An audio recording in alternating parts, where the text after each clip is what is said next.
dahil sa mga ito. Maraming salamat, mahal namin Panginoon, sa gabi ito.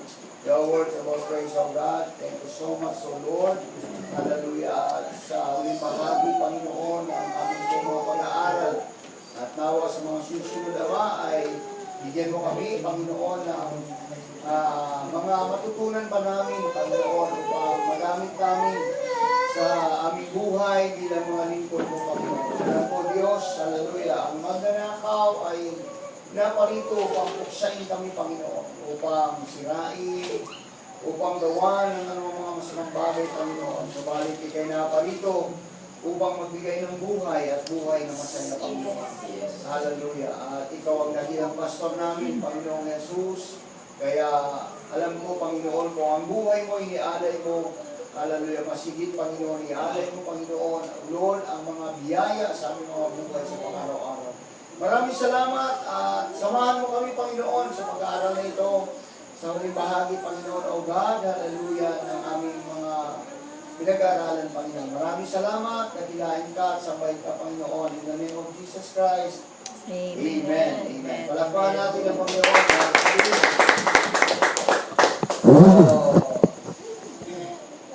Ang last, mga kapatid, the secret of abundant life is knowing.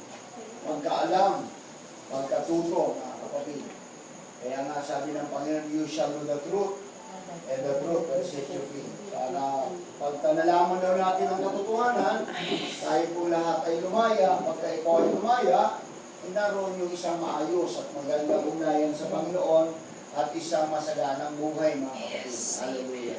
So, therefore, may mga hindi pa talaga nakakaranas, so-called Christians sa panahon natin ngayon, hindi pa talaga nakakaranas ng kalayaan, mga kapatid. Hallelujah. Kasi kung ang isang mananampalataya talaga dumanas ng kalayaan, mayroon talagang kasaganaan sa mga spiritual na bagay. Na-enjoy niya ang fellowship, na-enjoy niya ang pakikipamigit sa Panginoon, na-enjoy niya palagi ang relasyon niya sa Panginoon, na-enjoy niya ang worship niya sa Panginoon, mga kapatid.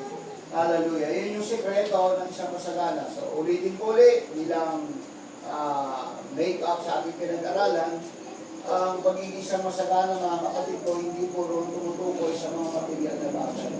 Marami kang material na bagay, pero hindi masagana ang buhay mo dahil hindi ka, wala kang peace of mind. Hindi ka nag-i-enjoy sa buhay mo, mga kapatid, hallelujah. At ang isang taong walang peace of mind, hindi na ko kontento. Yes, Hindi na ako kontento yan. Pagka hindi siya satisfied, hindi siya kontento, mga kapatid, sa kanyang buhay. Marami siyang hinahanap. Totoo naman talaga yun, mga kapatid, ang taong di kontento. Hallelujah. Humingi sa Panginoon, step by step. Lord, bigyan mo ako nito. Nung binigay na, hindi uli. Hanggang sa makarating sa taas, mga kapatid. Kasi hindi siya kontento. Yes. Hallelujah. Ganun din sa spiritual life natin. Amen. Ang kakontentuhan po ay nasa pagkaunawa. Pagkaunawa natin sa mga salita ng Panginoon. Amen. Ang ibig kong sabihin dito ng kakontentuhan, mga kapatid, ay yung pananatili. Kaya sabi ng Panginoon, if you abide in me and my words abide in you, ask what will and God will give you. So, abiding in His words, o pananatili sa kanyang mga salita, ay magre-resulta ng pagkaunawa at pagkaalam mo sa katotohanan. Amen. Kaya pagka nalalaman natin ang katotohanan, mga kapatid, hallelujah, malaya tayo, at doon ang buhay nagpapasimulang sumagana, spiritually. So, nagmamature. Sumitibay, tumatatag, mga kapatid. Kaya nga, ang sikreto na, ay pagkaalam. Pagkaunawa, mga kapatid. Yun yung proper communication with God. Kasi kung titignan natin, mga kapatid, maging sa human relationship, tingnan nyo, mga kapatid, paano nagkaroon ng isang, halimbawa sa mag-asawa, mga kapatid, ang totoong pag-ibig, mga kapatid ko, ng mag-asawa ay based upon the knowledge and understanding of one another. Yan po yun. Sa friendship naman, mga kapatid, strong friendship, mga kapatid, are based upon knowing each other. Nagkakaroon ng matibay na pagkakaibigan, ang magkaibigan, dahil sa nagkakaalaman sila. Nagbubukasan ng problema, nagpupuntahan, walang magkakaibigan, hindi na po kwentuhan. Kaya nga may bonding sila, di ba? So, base yun, mga kapatid, base yun, mga kapatid ko, sa pagkaalam ng bawat isa. Yun yung napakahalaga mga kapatid. So, sa lahat daw ng mga tao mga kapatid, ay para bawat Kristiyano, para talagang lumalim ang relasyon natin at maranasan natin yung kasaganaan sa buhay, kailangan talaga natin mga kapatid ay mag-effort. Ha? Mag-effort talaga tayo. Halimbawa, magkakapatid para talagang lumalim ang relasyon. Ano ang effort na gagawin natin?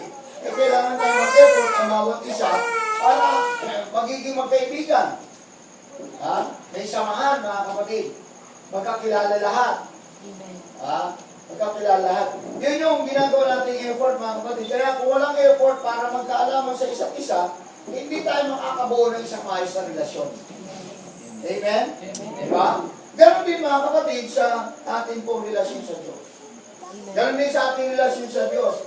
The more na ating makilala ang Diyos, mga kapatid, ang ating Panginoong Jesus, the more mga kapatid ko, naibigin mo siya. Yes. Amen. Yan yung malinaw mga kapatid sa isang masaganang buhay. Marami pa ang hindi talaga, sa totoo lang mga kapatid, maraming Christians, hindi pa talaga naging malalim ang kanilang relasyon sa Panginoon. Eh kasi kung malalim ang relasyon sa Panginoon, eh kung sa magkakapatid nga, hindi nga malalim ang relasyon. Dahil sa totoo lang mga kapatid, honest to goodness, pagka ang magkakapatid malalim na ang kanilang relasyon sa Panginoon, eh wala ka na makita pang hidwaan. Wala na. Yun yung katotohanan na. Yun yung totoo, honest to goodness. Bakit?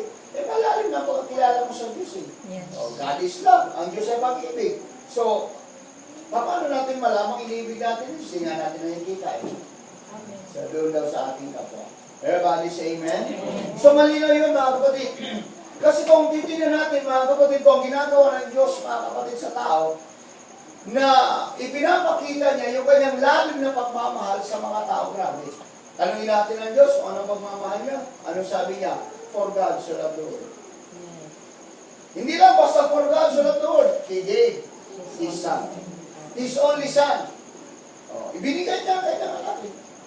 Sa kadalasan may katawang tao siya mga kapatid. In-offer niya ang kanyang buhay para lang ang tao talaga mga kapatid ko ay maligtas. Yun yung greatest love mga kapatid ko ng Diyos sa mga tao. Everybody say amen? Ha? Yun yung malinaw mga kapatid.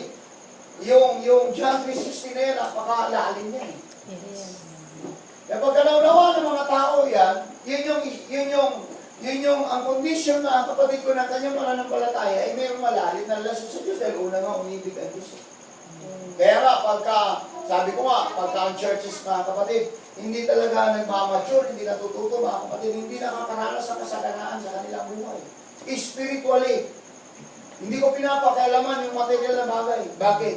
Eh sabi nga, ang linaw-linaw, ako ang mabuting pastor, ibinibigay ng mabuting pastor ang kanyang buhay dahil sa mga tupa. Ibinigay nga niya ang kanyang buhay, blessing pa. Pagpapala pang material. Amen. Ha? Ibinigay nga niya ang kanyang buhay. Ha? Yung pa kayang nasa kanya. Diba? Yun lang, isipin natin mabuti mga kapatid. Hallelujah. Kaya nga sabi mo, napakaganda pagkapag-aaralan talaga ang salita ng Panginoon. Amen. Kapag ipinapractice sa atin ito, ipinapamuhay natin ito, matututo tayo, magmamansure tayo, at dito natin maranasan ang isang masaganang buhay mga kapatid. Everybody say amen. Amen. Hallelujah. Yan yung malinaw mga kapatid. 1 John 3:16, ano sinabi? Hallelujah. Ganito ang sinabi. Dito'y nakikilala natin ang pag-ibig sapagkat kanyang ibinigay ang kanyang buhay dahil sa atin. Yan. Yan na. Yan ang unang ginawa ng Panginoon. Dito raw nakikilala natin ang pag-ibig. Paano natin nakikilala ang pag-ibig? Noong unang pagbigay at mag-alay ang Panginoon ng kanyang buhay. Amen. Ha? Doon natin nakikilala ang pag-ibig. Kung walang great example ng word love ang ating Panginoong Jesus, hindi tayo natututong umibig. Kaya siya ang example eh. Kaya nga nung sabi mga kapatid, di ba? Dito nakikilala natin ang pag-ibig sapagkat kanya ibinibigay ang kanyang buhay dahil sa atin. At nararapat natin ibigay ang ating mga buhay dahil sa mga kapatid. Sino ang tinutukoy dito? Ha? Eh tayo lang. Lahat yun. Kaya nga, para sumagana ang buhay natin. Kaya din natin ibigay ang ating buhay para sa mga kapatid. Pwede, gawin natin wholesome. Ikaw may manggagawa, ikaw may miyembro, ikaw may pastor. Kung hindi mo magagawa yun, mga kapatid, ay wala. Zero ka sa pag-ibig. Kung hindi mo kaya ibigay ang buhay mo para sa mga kapatid.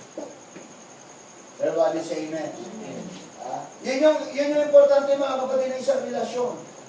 Yun yung isang malalim na relasyon, mga kapatid. Kaya nga, ang sino lang daw, mga kapatid ko, nakakaunawa sa Diyos, ang siya lang daw natututong magmahal. Amen. Ang siya lang una nakakaunawa, ang siyang natututo lang na magmahal. Amen. Kaya nga, marami pala talagang hindi pa natuto. Kasi hindi marunong magmahal. Amen. Amen. Tingnan niyo, 1 John 4:8.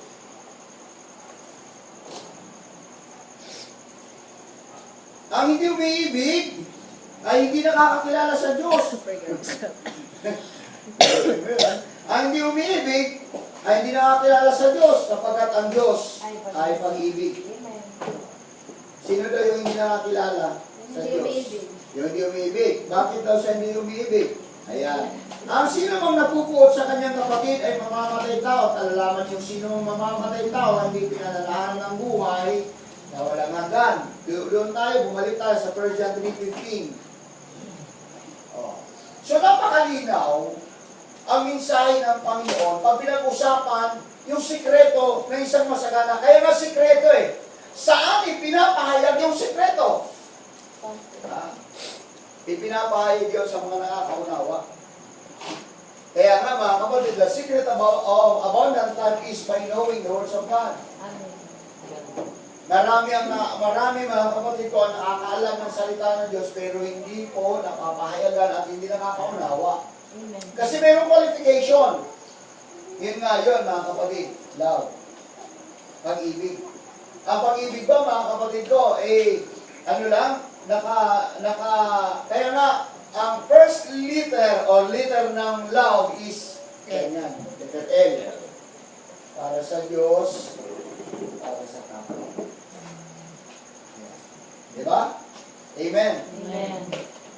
Hindi, kaya big letter palagi, pag sinabing love, ganyan, letter L. Hindi na ka ganun. Isa lang mga kapatid.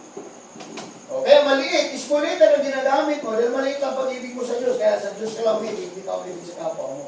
Ba? Ano? Ha? Small letter lang pala ang ginagamit. Hindi big letter eh. Kasi kung big letter ang gagamitin, malaki ang pag-ibig mo sa Diyos, malaki na yung pag-ibig mo sa kapwa. Kasi pag ganun yun. Pagka small letter, maliit ang pag-ibig mo sa Diyos, Diyos lang iniibig mo, pero kapwa mo hindi. Eh, ang Diyos hindi eh. Diba? Kahit malibasa, mga kapatid, omnipotent God siya, Diyos siya ng mga Diyos, malaki ang pagkakilala natin sa Kanya, kaya ang pag-ibig niya, mga kapatid, ay grabe. Hanggang ialay niya ang kanyang buhay sa krus ng Kalbaryo. Amen. Everybody say amen. Amen. So yun yung dapat mapangyari, mga kapatid. Kaya nga, ilan lang talagang masaganang buhay, spiritual. Diba? Kaya nga tama yung sinabi ng Panginoon, hindi lahat na nagsasabi sa aking Panginoon, ay makakapasok sa karya ng langit, kundi ang lamang sumusunod sa aking amang nasa langit. Ano bang inutos ng Panginoon? Mangibigan kayo. Okay tayo. Diba? Mangibigan kayo. Amen. Everybody say amen. So yun yung isang malinaw mga kapatid, sa malalim na relasyon sa Diyos, ang pagkaunawa mga kapatid ko sa Diyos. Yun yung importante mga kapatid, by knowing God, hallelujah, we come to love Him. Tayo ay uibig talaga sa Diyos mga kapatid. Marami sumusunod pero kulang sa pag-ibig. Kaya nga kinukumpleto na natin eh. Di ba last week mga kapatid, by obeying. Pero maraming sumusunod na wala pwede ka sumunod na wala pagpapali. Yes. Pwede mong gawin ang isang bagay mga kapatid na labag sa iyong kalooban. Amen. Pwede ka mag-camouflage, mga kapatid ko, sinusunod ko naman na paglalaba, pero nagreklamo ang puso mo. Hindi pagsunod yun. Pero ang pagsunod, walang reklamo, walang murmuring. Yes. Amen. Amen.